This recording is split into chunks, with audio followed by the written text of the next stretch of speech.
succeed. But how can I be unsure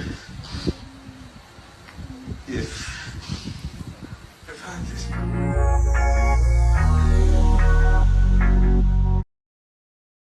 Mahigit nga daw isang taon iningatan nitong si Arjo Ataide ang engagement ring na ibibigay niya kay Maine Mendoza.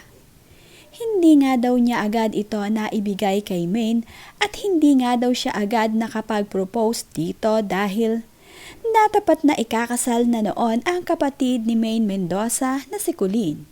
Kaya naman, nag-giveaway daw itong si Arjo Ataide para sa proposal sana noon na gaganapin.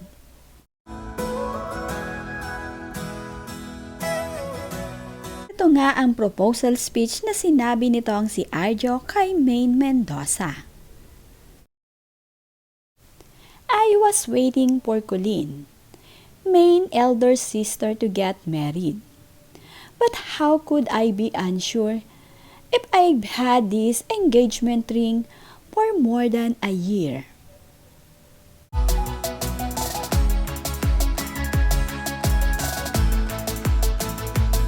Narito naman ang sabi ni Colleen dito kina Maine at Arjo.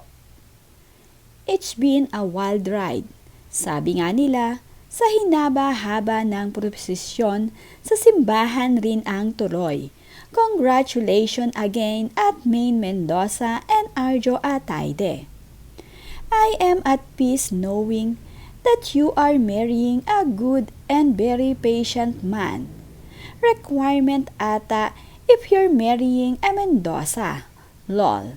Dito lang kami palagi. Love you both.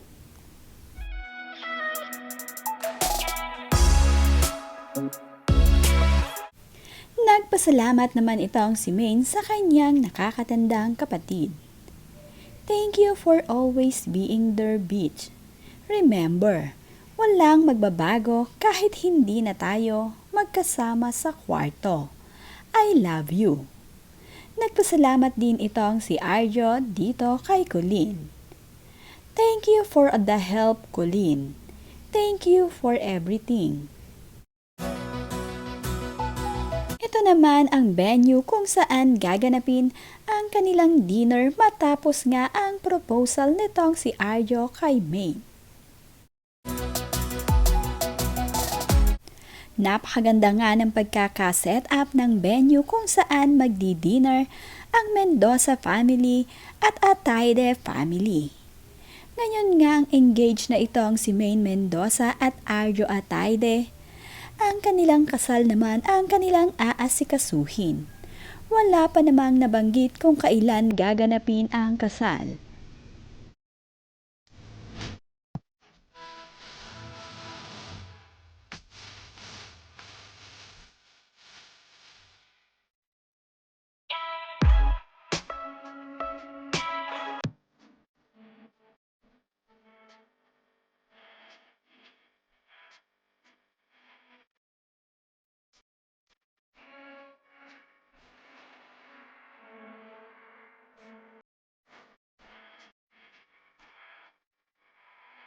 Sobrang saya naman nga nitong si Maine ngayong engaged na siya kay Arjo Ataide. Proud nga siya sa singsing na ibinigay nitong si Arjo na napakatagal nga daw na iningatan nito sa kanya.